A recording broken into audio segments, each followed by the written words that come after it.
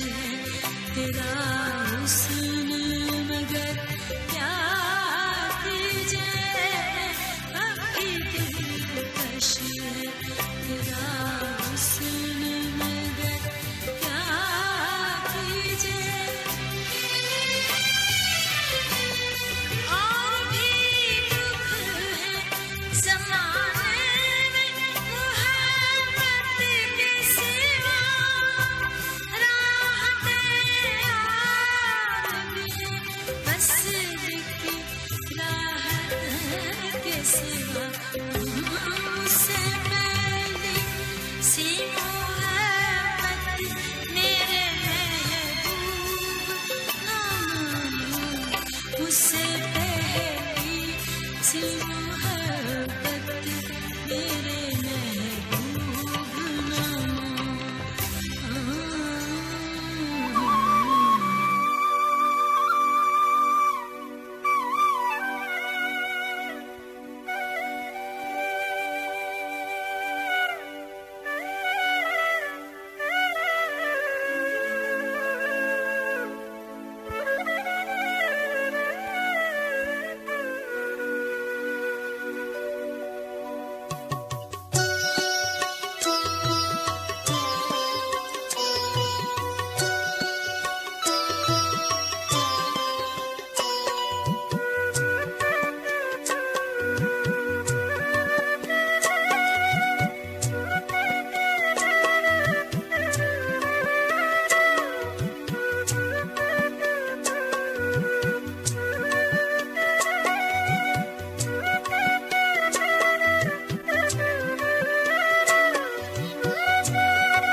जी हाँ जनाब, और अभी इससे पहले भी हम बात कर रहे थे फैज़ अहमद फैज़ के हवाले से, और वो मुझे तहरीर मिल भी गई है वो उनकी बचपन की यादों के हवाले से, और ज़ुबानों पे दस्तरस के हवाले से मैं और सलमान खान जो बात कर रहे थे वो मैं आपको पढ़ के सुनाई देता हूँ। उसमें से कुछ हिस्सा आपकी समातों की नज़र के उस वक्त का ज़िंदगी गुजारने के क्या तरीके थे और आज क्या फ़र्क है। वो लिखते हैं कि दो तासुर बहुत गहरे हैं। एक तो ये कि बच्चों की जो दिलचस्पियां होती हैं इनसे महरूम रहे, दूसरे ये कि अपने दोस्तों, हम जमातों और अपने असातिज़ा से हमें बेपाया शफ़क़त और खुलूस मिला जो बाद के ज़मानों के दोस्तों और मुआसरीन से मिला और आज तक मिल रहा है। आगे लिखते हैं कि सुबह हम अपने अब्बा के साथ फजर की नमाज़ पढ़ने मस्जिद जाया करते थे। मामूल ये था कि आज़ान के साथ हम उठ बैठते, अब्बा के साथ मस्जिद गए, नमाज अदा की और घंटा डेढ़ घंटा मौलवी इब्राहिम मीर सियालकोटी से, जो अपने वक्त के बड़े फाजिल थे, दर्स कुरान सुना।